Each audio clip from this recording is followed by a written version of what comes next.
we are thrilled to welcome Kelly Lundberg, an international keynote speaker, personal brand strategist, and best-selling author. My first ever job was in retail. Right. I loved fashion. At 16 years old, I worked in the menswear department, helping men with what to wear, how to show up, their clothing, their brand. I was looking for something that I could travel, escape the weather. I actually took a job to become a holiday rep, hosting events, speaking at events, and all these skills that I learned in those 4 years made me a much more confident person. I always think it's really good to choose a date that you officially launch your business, and it totally flopped. It didn't work. It did not work. Nobody understood it. I had to pivot in business. But the first big investment I made in myself was working with a coach. Mm-hmm. You don't have all the answers. And anyone who's trying to work out themselves, great. But it takes way longer. You know, trying to figure out what you want to do. Absolutely. And I believe you don't live long enough to make all the mistakes yourself. So if you want to get the results quicker, work with experts. What does it mean to be a personal brand strategist? A lot of people get confused and think, oh, you're a social media manager. And it's like, no. How is it different selling a course to or personal branding to an individual one-to-one or selling it digitally? But I think the biggest turning point for me was understanding when I was part of this mastermind last year. Today on the Forward Thinking People podcast, we are thrilled to welcome Kelly Lundberg, an international keynote speaker, personal brand strategist, and best-selling author. With over 20 years of experience, Kelly has dedicated her career to helping entrepreneurs and CEOs amplify their personal brands for maximum impact and financial return. From the stage of TEDx to boardrooms of luxury brands like Chanel, Louis Vuitton, and HSBC, she has inspired countless individuals to embrace their unique stories and strengths. Kelly's journey is truly remarkable. Starting in Scotland, she took a bold step at just 24 years old, launching her first business in the Middle East. Since then, she has built a diverse portfolio that includes founding brand new creators, mentoring aspiring entrepreneurs, and even publishing books that inspire people to de-seed the lemon and elevate their personal brands. In this episode, we'll explore insights on what it takes to stand out in today's crowded marketplace, how she empowers others to build credibility and trust, and her experiences as a trailblazer in the world of personal branding. Kelly, welcome to the Forward Thinking People podcast. Thank you for having me here. I'm excited to talk about this today. It's something a little bit different. I know. It's going to be all about you. I've attended your workshops and on personal branding through Female Fusion. And that's when I decided I should have Kelly on come and share her journey. How did she reach here? So this podcast is, of course, a little bit about personal branding, but a lot about Kelly and how she made it. Let's start with your journey. Love it. Where would you like me to start? How right far from back? The beginning. So, as you mentioned earlier, originally from Scotland, Edinburgh to be precise. I have to say I was very excited to escape Edinburgh, but not for the fact that the city's beautiful. I love my home. It is beautiful. I've been to Edinburgh. It is stunning. The weather. Mm-hmm. I think in a previous life or something, I lived in a hot country because I was not destined to stay in Edinburgh and the weather. But I think probably just to touch on, I think all the dots are joined. I look back and I go, what I was really interested in at school was business. I just didn't know it was what I'm into now. My only high A grade was in management and business studies in high school. So there was definitely something in that. But you didn't study that. You studied events and promotion. No, I did a year. Yeah, I only did a year, but in high school. So when I was 15, 16, that's what I looked into. And then did a year at college. But I wouldn't even say a year. It was kind of like 8 months. But I think this sort of the transition piece that not many people know is my first ever job was in retail. Right. So I loved fashion. At 16 years old, I got a job in a retail store. And I think that makes sense now when you think about my first business that I started was in fashion. And I knew I didn't want to go back and work in a shop, but I wanted to still help people because I loved the experience that I had of helping women at the fitting rooms. I worked in the menswear department, helping men with what to wear, how to show up, their clothing, their brand. So I really think that was the first introduction, I would say, into the styling business. Styling and really what I believe is empowering people in confidence in what they wear. So I did that for a number of years while I was at school. And then my enthusiasm to escape Edinburgh, shall we say, I actually took a job to become a holiday rep. So in Europe, you go and apply to work with a tour operator, you get a job overseas, and you live there for a summer season or a summer and a winter season, and you basically look after visitors to the country that have booked a holiday with a tour operator. Okay. I thought this was the most exciting job going, and it was before, like at the time, Emirates and Virgin and the youngest, you had to be with 21. So I was looking for something that I could travel, escape the weather, and this opportunity came up within a company called Direct Holidays. I was the youngest tour op that they ever took on, so I was just turned 18. They didn't want to take me because I was so young, but I really pushed in the interview stages to get through, and I remember sort of half pleading with the manager at the time that was doing the recruitment. And I said to her, but everything that you're asking for in your credentials, I have. So I don't understand why you're not giving me a try. And I remember she said to me, well, okay, we don't think that you're old enough, but, you know, come along anyway. What time do you want an interview? And I remember saying this to her thinking, I think, you know, it's just little things when you look back. I said to her, I'll take your first appointment. I'm a morning person. And she was like, okay. And that was the first kind of job interview for, I guess you would call it a proper job, where, you know, I didn't go back to college, and I left Edinburgh and I went to live in Cyprus. Wow. So Cyprus was the first place I lived at 18. Culture shock in the sense of, oh wow, this is what's life not living with your family. You know, it was an introduction into, you have to do everything yourself. And not just that, Welcome to adulthood. Yeah, exactly. But not just that, it was running my own business. And I look back now and I think the two skills that being a holiday rep taught me before I even got to Dubai and Emirates at 22 years old was that I had to look after my own passengers, you know, the guests, we would call them. Yeah. Sometimes would be between 50 and 300. I had to host welcome meetings. A lot. Yeah. I had a lot of complaints, or depending on the scale, because we would work in anything from a 2-star property to a 5-star. Yeah. So you would have your own escalation and problems depending on where people are and what they've spent on holiday. And what was really interesting is the complaints would always go up if the weather was bad. Of course, you can't control that. Because you can't do anything else. Oh, can't do sightseeing, so you sit and complain. But owning the business part was really interesting because you were then responsible for planning their trips, managing the money, hosting events, speaking at events, and all these skills that I learned in those 4 years made me a much more confident person going into getting the job and the role with Emirates and then moving to the Middle East, and then to only be a couple of years and go, do you know what, I'm ready to start my own business. So yeah, it's like I can actually connect the dots literally, because you're hosting all these 50 to 300 people, introducing them, coming and standing up on stage and introducing the city or the hotel. Absolutely. Trips, sales, all of this. So it was interesting. It was a really big education, and interesting. A lot of people think that my journey kind of just started at Emirates, but it's quite often that talks about because that's relevant to here. But as you're talking about where did it start beforehand? So you were always comfortable in front of crowds, speaking up, speaking on stage? No, never. It was practice. It was massively practice, and I had no choice. Yeah. And sometimes when you're thrown in at the deep end, and you're like, you have to do it. I remember I had been in Cyprus for maybe 7 days. And my manager at the time said, so you're going to host a welcome meeting for these 4 guests that have arrived. I said, I don't know the island. I don't know the trips. I don't know what to say. But I had been to other welcome meetings where I had to take what they were saying and then make up my own thing from the couple of trips that I'd been on. And I think, you know, this is before the internet, long before ChatGPT. Wow. I mean, we had the Lonely Planet or the Rough Guidebook. Yes, and the atlases. To take stuff out of, because we're talking 1999. But what an experience that gave me as a grounding, as a business owner, in confidence, in helping other people, experiences.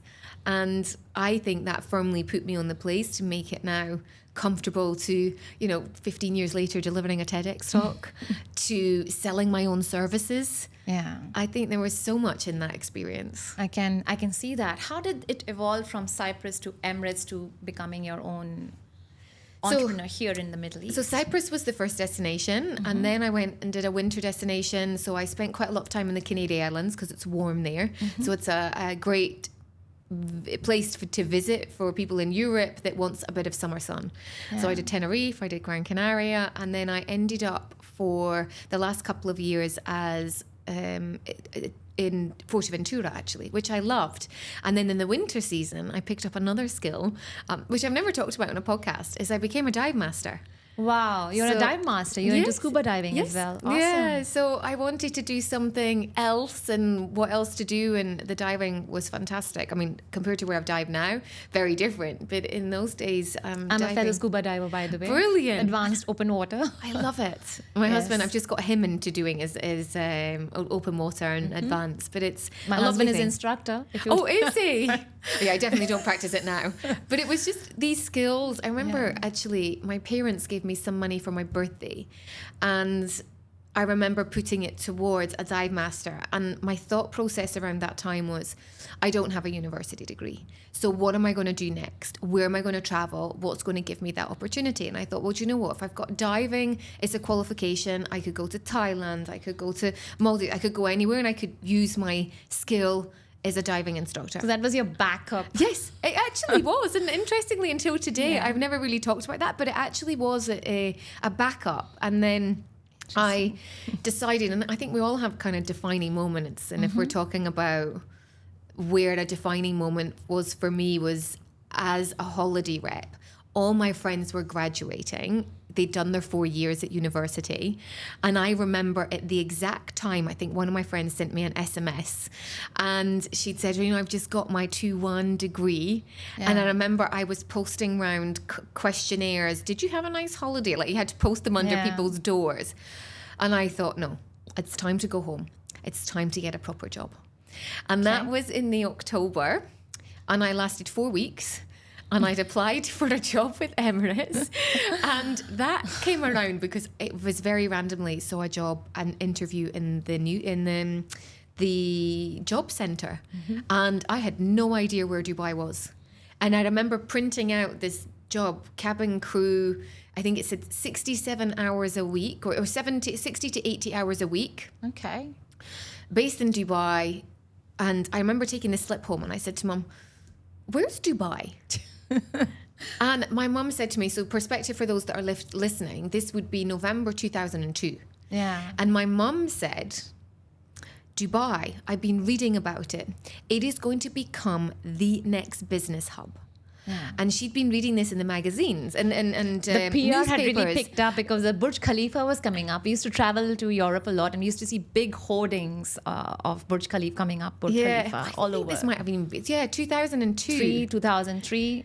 And she said to me, we bizarrely as a family went on holiday, and when would that have been? I don't know, 10 years before, to Bahrain. So my mum said, do you remember we went to Bahrain on holiday in the 90s? I said, yes. And she went, it's going to kind of be like that. And I remember saying to her, but can you drink in Dubai? And she was like, well, I don't know. And again, I went into a bookshop in town in Edinburgh, Waterstones it was, it's still actually there. Went to the Lonely Planet guidebook section. And I remember that, like, priorities at 21 years old, thinking, is there bars, is there restaurants, like, what's Dubai like? And I read it and I was like, yeah, there is. Okay, I'm going to apply for it. It's very gutsy to go to a place suddenly you've never been to and actually move there. That's really gutsy. You plan to move somewhere, you know it's safe, you've been there, you like it. Yeah. Wasn't it? You're too bold. Oh, I don't know. I think it's just one of those things. I think I've been in so many cities, and, you know, my mum said it's the next big place. And I remember saying to her, listen, I don't know if I want to be cabin crew. And she said, but it'll be the stepping stone to the next big thing. And I don't know how mums do it, because she was right. You know, I was only crew for 2 years, 2.5 years before. I didn't even stay for the 3-year bonus. Yeah. I was that adamant that I wanted to start my own business. In case I changed my mind, I'm like, no, I'm handing in my notice in the September. And if I'd stayed till the April, I would have got nearly 50% of what I took as a loan to start my business. But I was like, no, I want to do it now.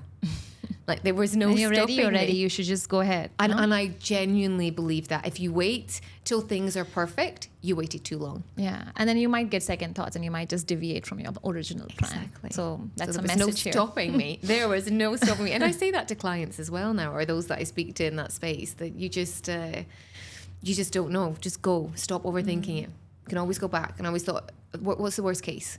Yeah. I'm not leaving on bad terms with Emirates. I left on really good terms. I got fast track promotion. Maybe I can apply, or maybe I can go to another airline, or maybe I'll get another job. But you were always sure that what you want to do when you leave Emirates, you already had the plan ready? Yeah, I would say, so the idea happened 2 years in business, which was the April. So I spent kind of 5 months, what would you call it? Like a... Researching? Yeah, and solidifying in my brain, what would this look like? I just got a computer, doing a bit of research, again, that was 2005.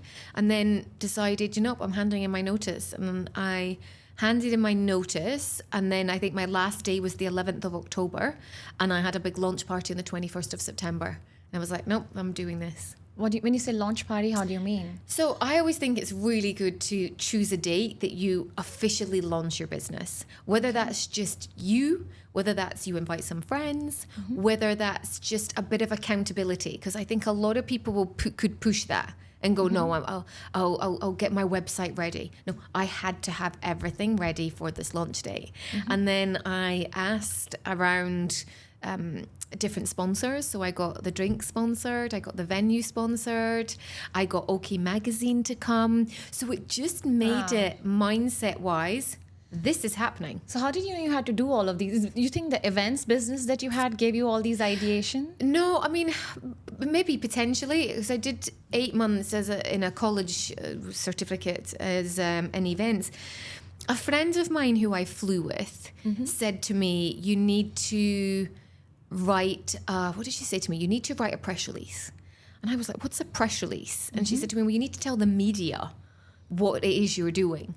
And I think sort of that information through other people were like, no, you need to do this. And I told everyone when I was crew, by the way, that I was starting a business. And I really think that there's so much to be said for social responsibility that when you start telling people, you never want to be that person that doesn't fulfill or follow through with that. Yeah. But through that, gave me so many ideas. But what was the business?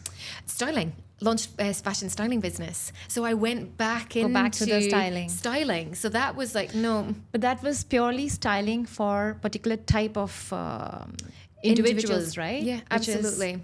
So the original... Celebrities. Before that, I wasn't even at celebrities. The original plan was I saw a gap in the market as I was flying to help those that were coming to Dubai.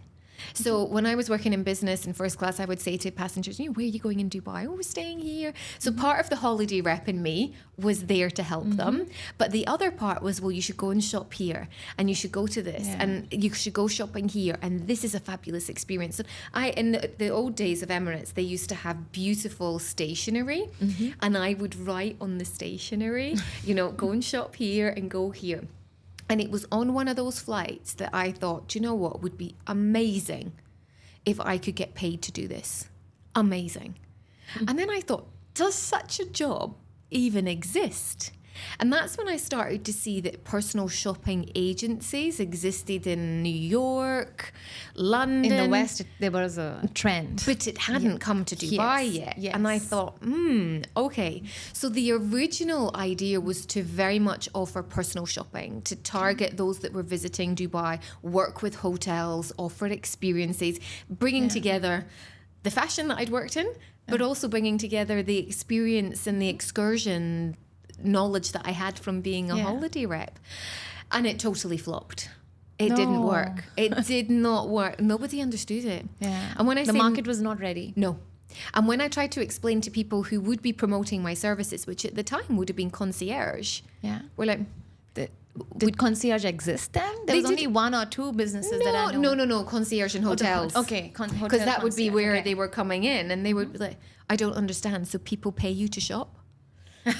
And they did not get the concept of why and how personal shopping. I think Burj Al Arab were the first and the only hotel for a long time that offered me as an in-house personal shopping experience. So I got a lot of PR coverage thanks to this friend who said I need to write a press release. And the first person read about me in a magazine and said to me, would you come to my house?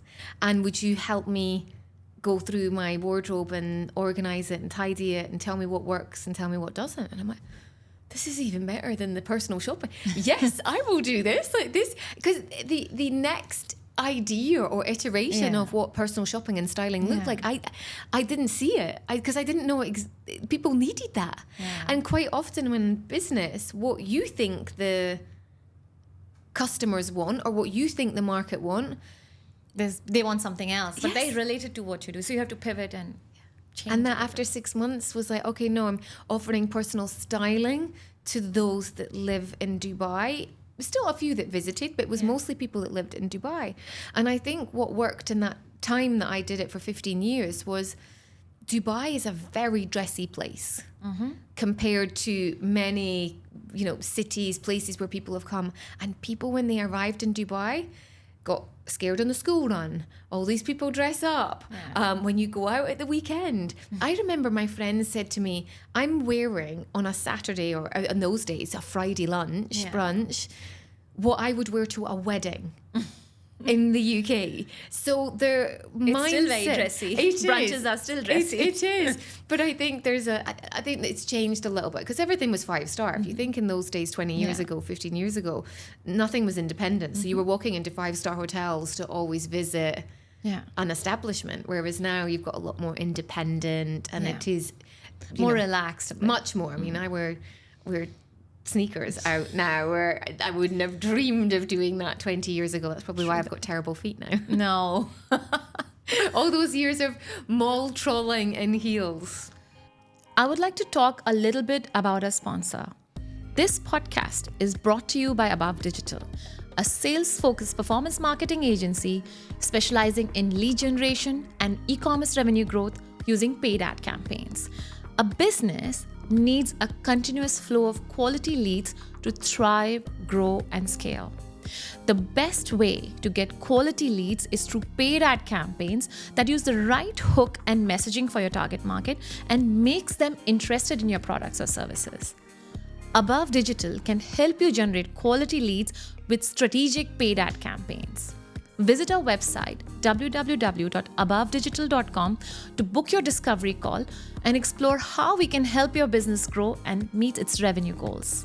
So it was a much dressier environment. So I think that was when I knew that there was a target market here where people not even necessarily didn't know what to wear, but what to wear for this climate, what to wear for this environment. And that over the years then resulted in styling celebrities, working with royalty, traveling with them on trips. And that would be, again, this sort of joining the dots piece. The introduction into personal branding is your visual image, how you show up. And as I grew my business and really had a understanding that, listen, it's not just your business that grows, it's your personal brand that's the marketing piece behind your business. As I worked with clients, there was so much more I wanted to help them with. They'd come to me for styling advice and I would try and offer more because there was so much more that I could help them with. And that's why after 15 years of personal styling that I decided, no, the next iteration of Kelly, the next pivot or shoes, I guess you could say I was stepping into was the personal brand space, which style is still a part of. I still help clients with their public image, how they present themselves, what do they look like for their photo shoot, give them ideas and styling tips and pointers in that front. But it's so much more. Yeah.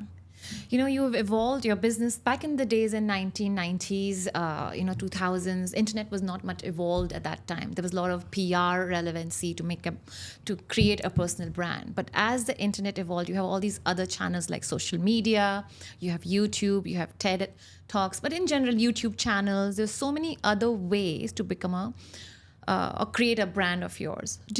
How did you educate yourself into how, because you have these new avenues now to create personal branding. Did you invest in some courses or some trainings to evolve from the old methods to the new methods? Yeah, I think there's a lot of trial and error. I think it's a big piece. But I think one thing I will say, which is not necessarily related to social media, but the first big investment I made in myself was working with a coach. And I think that's really important to mention. A business coach? Yeah, and it was through the Tony Robbins coaching program. So back in 2005, I was stuck in my business. Where do I grow? How do I grow? And I just didn't know. And this is, I think, understanding investing in other people. You don't have all the answers. And anyone who's trying to work out themselves, great, but it takes way longer. You know, Trying to figure out what you want to do. Absolutely. And I believe you don't live long enough to make all the mistakes yourself. So if you want to get the results quicker, work with experts. And I've worked over the last 20 years, 18 years with experts in many different places. So first of all, it was mindset and the general sort of business capacity. And then from then on, as I've grown, I've worked with public speaking coaches. I've done presenting courses. I've done social media, worked with social media experts, had a Facebook expert, you know, again, all those. You invested in your own training to understand the channels. You're also part of Toastmasters. Yes, I was years ago, because a coach said to me, if you want to become a professionally paid speaker, you need to be speaking 4 times a month. And I was like, oh, well, I'm not getting 4 times opportunities. Again, before social media. If you use social media now, you could go 4 times a day.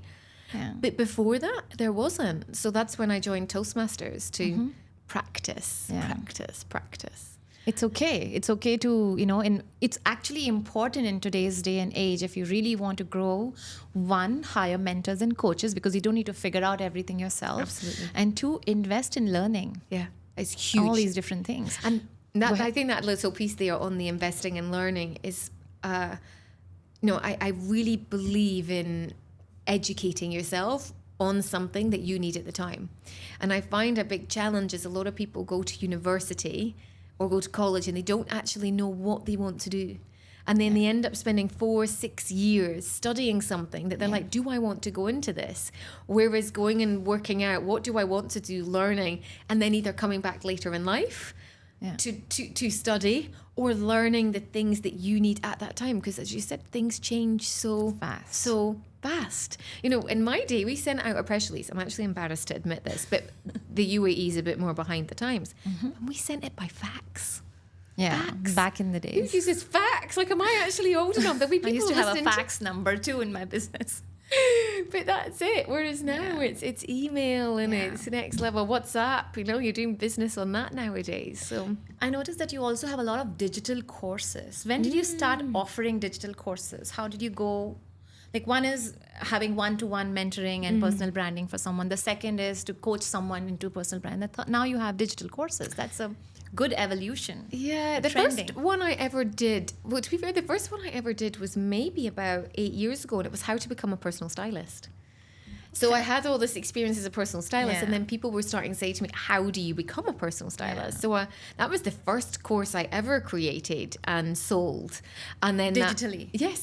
And then that evolved into one-to-one mentoring and coaching. And the next evolution was then moving into personal branding.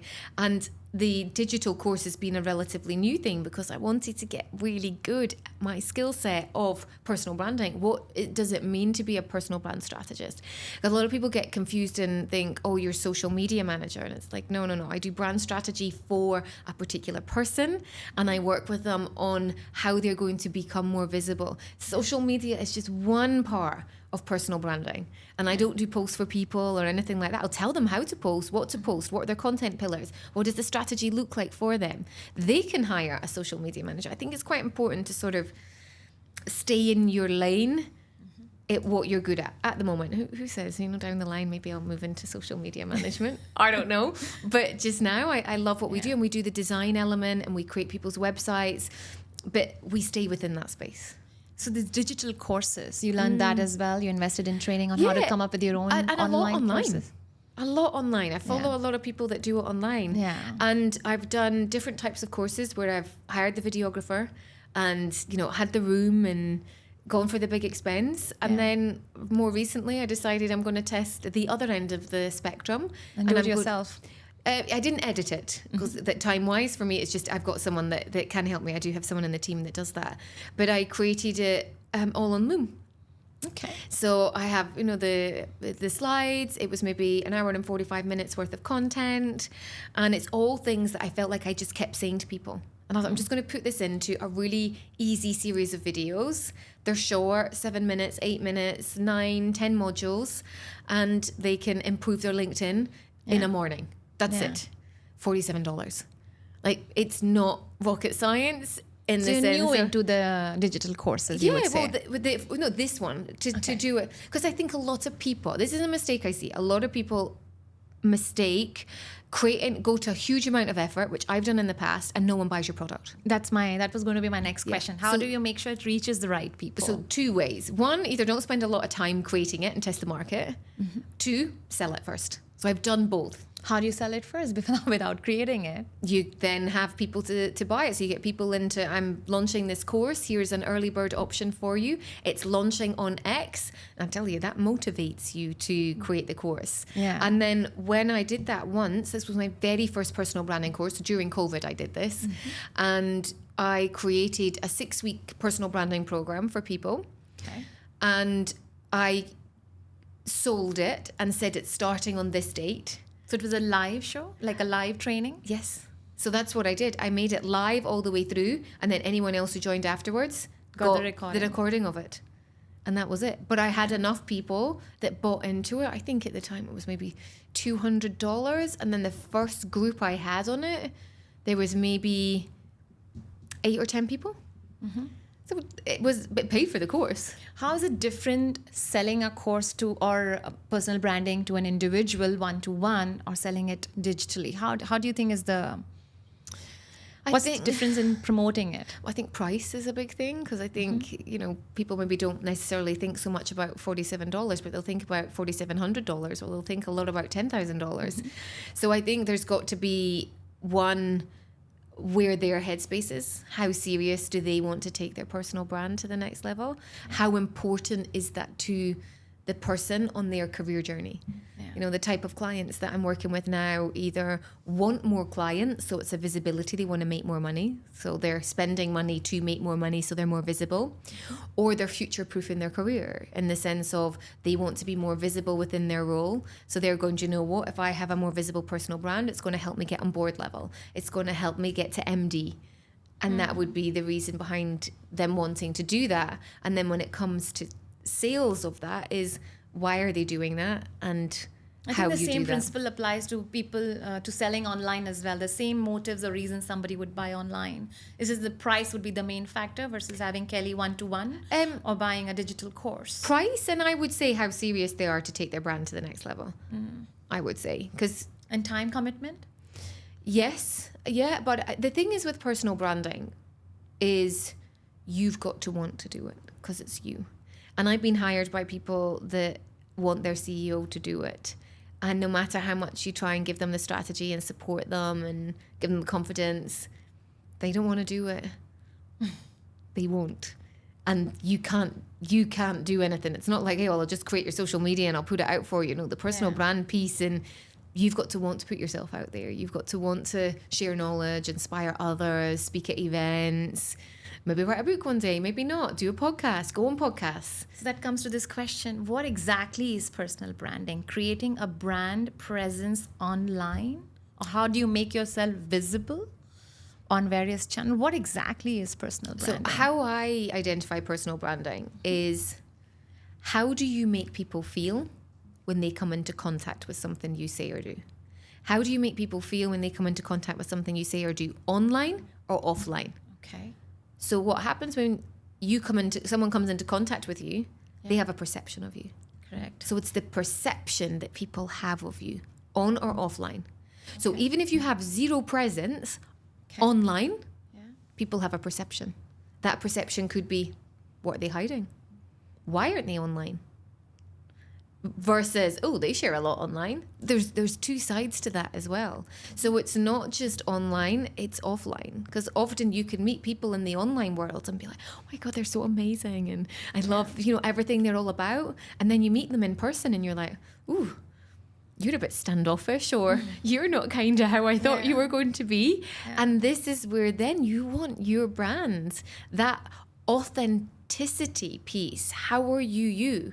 The best compliment someone can say to me is, well, you turn up like you do online. Yeah. So how you see me now is how you see me online. That's what you want. Not everyone can do that. No. And it's practice, and it's getting better at that, but it's the perception. And how do you make people feel? When I go out that room, or when people are listening to this, I would love people to feel inspired to think about their personal brand, inspired to think about doing something for someone else, inspired to show up as the best version, because inspired to action is one of my personal brand values. So I bring that through my content. I bring that through my mentorship with clients. I bring that through my presentations. So that's what I'd love people to feel. I'd love for them to see that online. I'd love for you to feel that in person here. But what if the person, like, I'm a very introvert person. I'm not at all very publicly social. I would not like to share what I do, what I eat, where I go, what I wear, nothing, right? I don't want to share what time I went to the gym. Like, I'm into cycling, so what time I go for cycling, what I'm doing. I share nothing.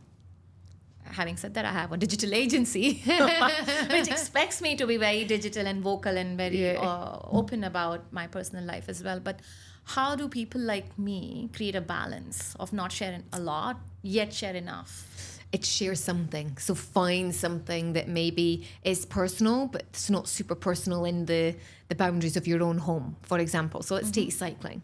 So cycling is a sport. There's other people in there. It's personal, but it's not your kids. Yeah. It's not your husband that maybe doesn't want to be on it. It's not where you're going on holiday.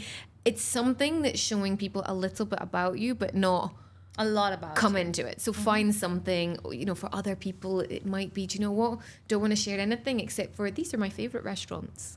I love eating out, but all I'm going to share is my favorite restaurants. Finding one thing. And that's where people think, but I need to share everything. No, you don't. You don't.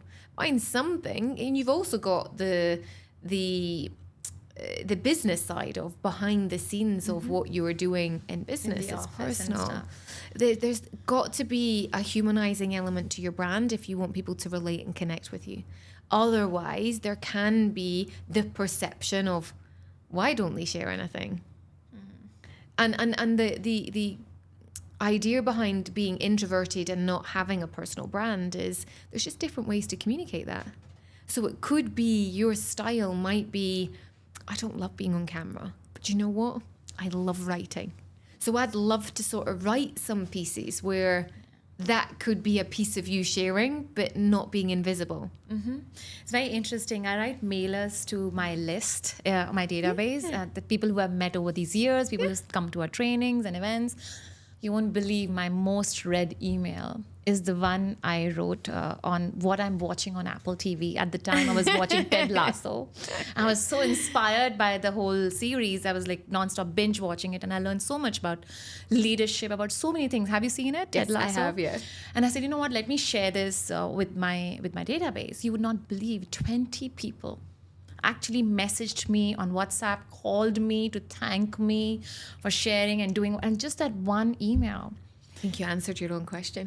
And I'm like, so it's, but then, you talk about content pillars. I think it's about knowing the balance of how much you share about restaurants you go to, what things you're watching on TV versus business. You need to understand what to share, when to share, and this is all you teach in your... Absolutely. But I think you've hit a point, and it doesn't need to be everything. It can just be, once a month you share books that you like, or you share TV shows that you like, or a piece of feedback, or a personal piece.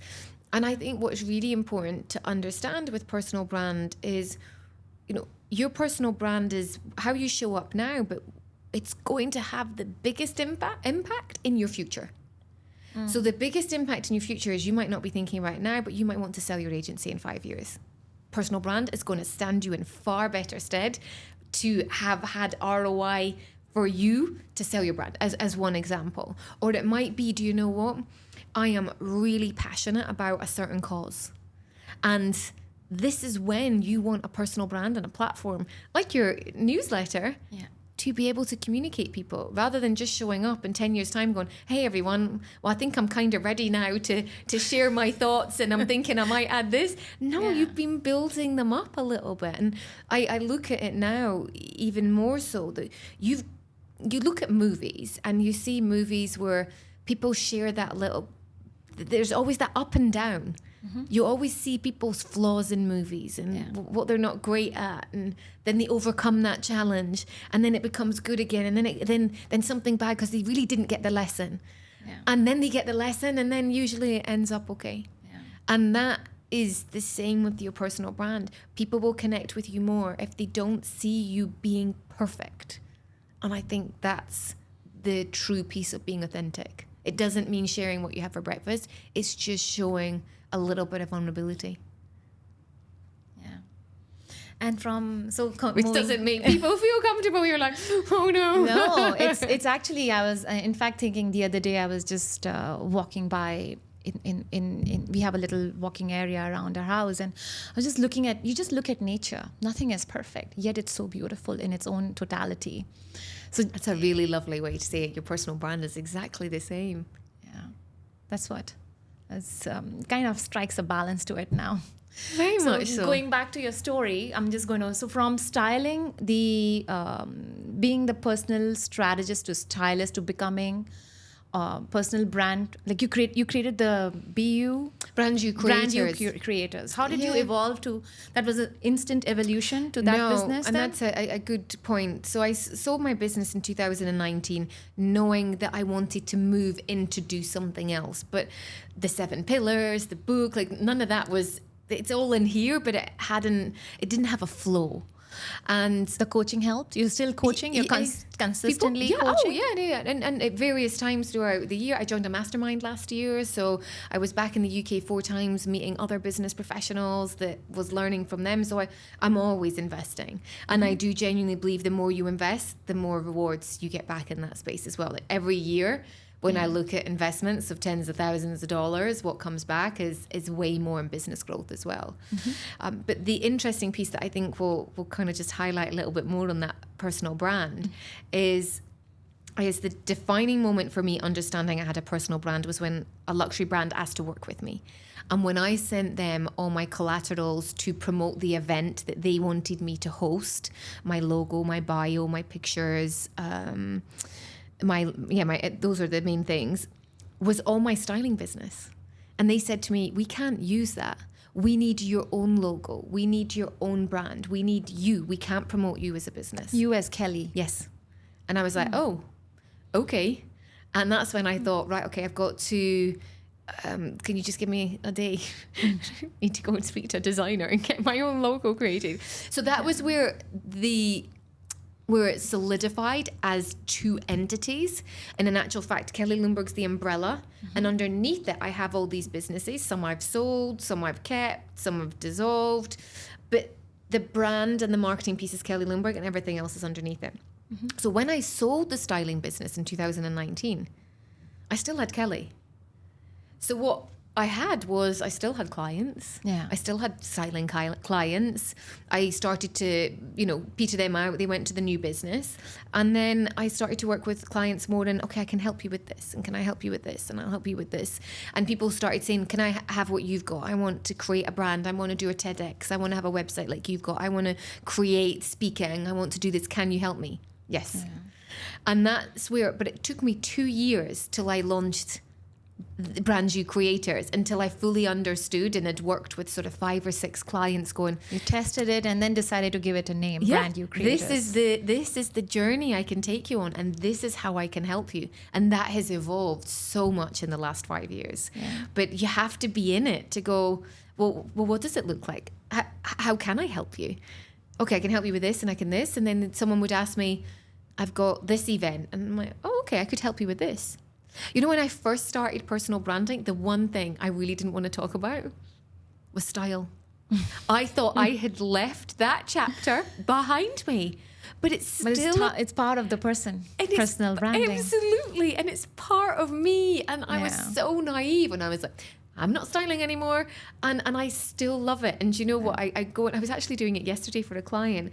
And the instant dopamine hit I get when I take someone styling for a personal branded photo shoot or for a kind of a bit of a revamp on how they feel, because it's instant. Yeah. And you see their face and you see their confidence and it's just brilliant.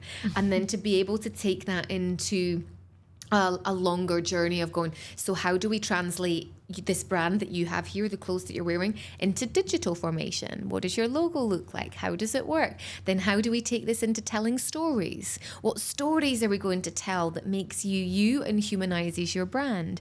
How do we bring this into social media? How do we bring this onto stage that you can become a memorable leader in your next leadership meeting, or you can sit on a panel and inspire the audience when you're sitting there? So they're like a mix of a branding agency and a personal brand, like a combo, seems like. Yeah, and I suppose you can see it from that side. Yeah. Where does people come to me and say, "Can you come and do our brand for our business?" And I say, "No, like there's people that do that. Yeah. Maybe I could. Maybe I'm doing myself out of a job. I don't know. But I love people, and I think at the heart of everything that I've always done, I love people, and I love empowering them to feel great. And that goes back to my brand values: inspire, showing up as the best person, inspiring the next gen, and just being a good human. Yeah, I think it comes down to that, being a good human. And that's where the authenticity element also shows, because if you are a good human, you generally vibrate on that frequency, or you emit those vibes. You feel it. We are human beings. We feel it, right? When somebody's being authentic, or somebody's being made up, or somebody's not being real. I saw someone say it beautifully. I think it was Vim recently on a reel, and he talked about energy exchange. Yeah. And I thought was a really nice way of understanding, how are you exchanging energy? How do you treat people? That is your personal brand. And people get caught up on my legacy. And I saw you had a book there, and it was the Robin Sharma talks about it, the 5 a.m. Club. I don't know if it's around it's still somewhere. there.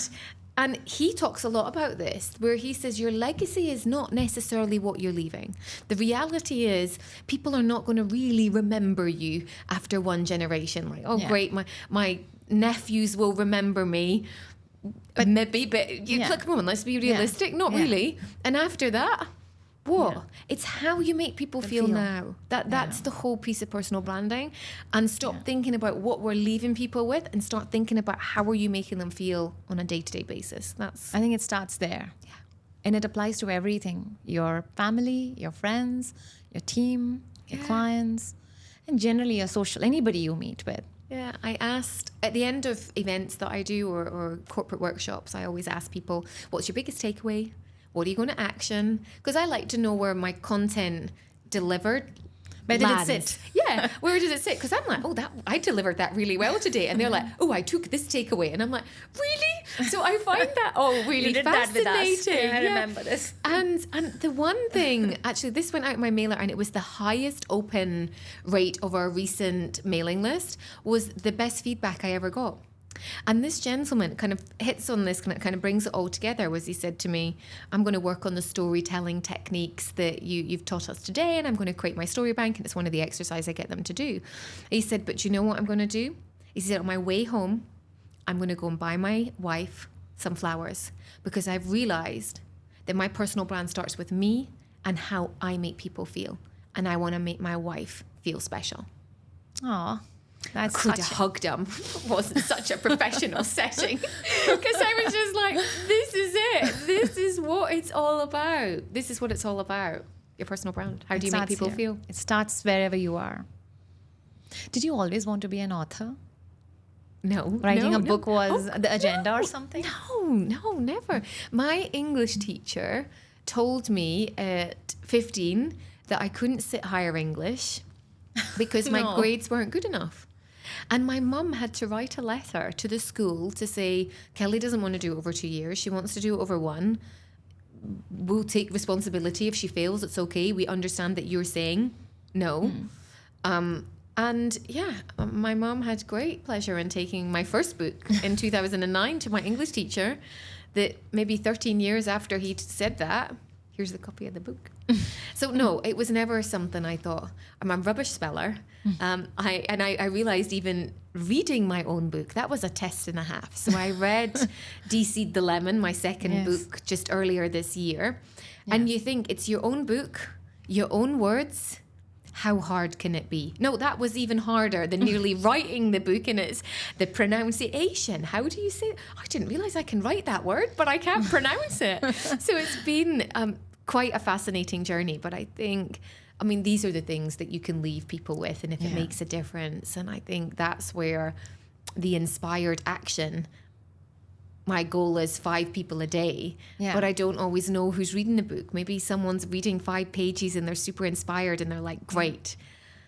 It doesn't matter if I don't know the fact I've written it, and there's maybe 5 people that are going, do you know what, I'm going to show up, I'm going to share this post on LinkedIn, I'm going to contact this person, I'm going to reach out, I'm going to leave my job, I'm going to get promotion, whatever it is, through going, this is what I truly want for my life. A word from a sponsor, Above Digital. If your answer to generating leads has been cold calling, think about it. How many calls have helped you make a sale? You need to meet your customers where they are with a strategy to convince and convert them into a paying customer. Above Digital, a sales-focused lead generation agency, can help you position your business in front of your target market with the right offer and messaging and generate qualified leads for your business. Visit www.abovedigital.com to set up a discovery call with me and see how we can help you grow and scale your business. On that, you have this goal of touching 5 people every day, and you are so consistent in creating your content. Like, I follow you, I'm part of your newsletter, it's consistently reaching. How do you manage all this? Because consistency is key. It's the only thing.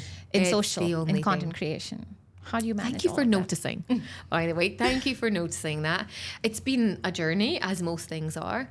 But actually, I love the process. And I think understanding, this is where I think a lot of people put it around a different mindset and go, I've got to post.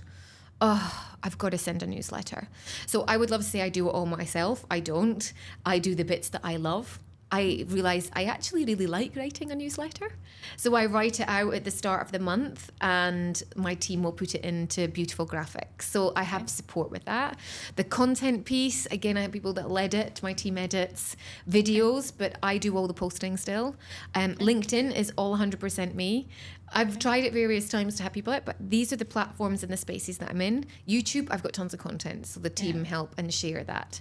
But I think the biggest turning point for me was understanding when I was part of this mastermind last year. And we had Stephen Bartlett's head of content come in. So Stephen Bartlett's a big personality, business person in the UK. CEO. Yes, podcast and Dragon's Den. Yeah. And this blew my mind when she told us all how many people are involved as part behind the podcast and behind Stephen's personal brand. Okay. Behind his personal brand and the content that goes out. Interesting. How many do you think? 20? More. 100. No, not quite. You weren't far off with 20, but it was something like 29 at the time. Wow. And it made me think, okay, you're doing all right with the team and what you're putting out and not overextending myself. I play around sometimes on TikTok, but no, if I'm consistent on the platforms that I like and where they're bringing in visibility, LinkedIn, 100%. I can't understand. 82% of the population in the UAE are on LinkedIn. It's got to be the platform that you're consistent on if you want to build your personal brand. And then if you have time and you enjoy it, look at other platforms like Instagram and but when you say LinkedIn, it's whichever channel a business chooses. It depends on where their target market is spending most of their time. Yes, that. But I do believe LinkedIn is the space getting where popular. More than, because 82% of the UAE population is on it, but people really look on it from a business capacity. So whilst you might not click on it to go, let me buy this product or service, it's that visibility piece of seeing people. I see you there. And you're touching people. And what I like about that platform is when people comment, it goes onto other people's platforms. Whereas it doesn't happen so much organically anymore on Instagram. They want you to pay for everything. So that's where I think, regardless of business, you have to be on LinkedIn as a business owner. And I do like that they're super strict about kind of having one platform that you're on to be, one platform, one profile. Yeah. You know, you can set up 10, 15 different profiles on Instagram, but that's slightly more challenging because you've got to be connected to your businesses, you've got to be connected to the companies that you work for. Yeah. So I feel that there is a little bit more transparency and sort of a professional career journey through that as well. Does the content change for Instagram and TikTok and LinkedIn, or you can repurpose? I think you can repurpose. I tend to say it in a slightly different way. Not all of the content. LinkedIn is purely business? No. It's much more personal than what people think it is. And they're the posts that perform better, where you can potentially bring it back to work. The majority of my posts have a work or leadership or branding perspective on it, but it's not the professional shots that you think can only go on there and talking about work. It's a platform where people want to connect with you. Yeah. And I think today more so, I just did a post today because I had a lot of messages come in, and I thought the amount of messages that came in versus my Instagram, where I think I've got a more loyal following on Instagram, has far outweighed on LinkedIn. Yeah. And I think it goes to show that there is a massive space for personal connection and people wanting to take the time and get to know you and connect. So I feel that is one that's just going to explode even more. What do you think, what is that one mistake people do when they work on their personal brand? I would say they're not consistent. Consistency is one. Yeah, and it's such a boring answer because people don't want to hear that. They really don't. Consistency is the hardest bit, right? Showing up to the gym, I eating was that just meal. going to use that as an analogy. It very much is. But when you get it, which goes back to the comment that you'd said, you see me being consistent. Yeah. But here's the thing, I found consistency in the gym.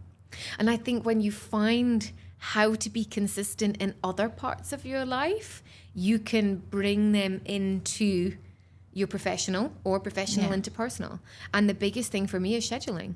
So my gym sessions are in my diary. Like, you can't book in a time. To be fair, I don't think anyone's going to book 6 a.m. for a call anyway. But it's all scheduled in, and my content is scheduled in when I'm going to create it. Monday, I never take calls. Monday is my day to work with my team, work on the business rather than in the business. And that's where then I can work on marketing content and be able to produce the stuff that we do and be able to do it consistently. And the ideation? Yeah, Monday's a great day for me. I love a Monday. But again, that starts with the consistency. If I've been to the gym, I show up, I feel great. And that's how I want people to feel when they come into contact with me. Like, I'm energy. I want them to feel the energy. But the energy becomes... because people don't believe me, but I get up my alarm goes off at 4:40 in the morning. Like, I'm a real morning person, and people are like, how do you have energy at that time? And I don't drink coffee. No. So none of all. Are you of a tea drinker then? No. Hot water with lemon. I knew you love lemons. Hot water with lemon. But no, I don't. So it's the consistency pieces. I found it in the gym, and I'm like, oh, okay, and you start seeing results. And it's the same with your personal brand. So I would say that's the number one thing that people make, but also having a plan. Like, there's no point in just posting willy-nilly on social media. If you don't have a plan to do it, what's the purpose? Because then you just fall off. What's the purpose? Are you promoting your course? Are you wanting to just build an audience? You want to help people? Like, why are you doing this? What are the shoes or what are the things that you want to do with it? Some people go, I just want to post. Okay, just post. But then they do it because they love it. So I think you've got to find the reason why you're doing this. Yeah. Do you ever, in business, do you feel lost sometimes?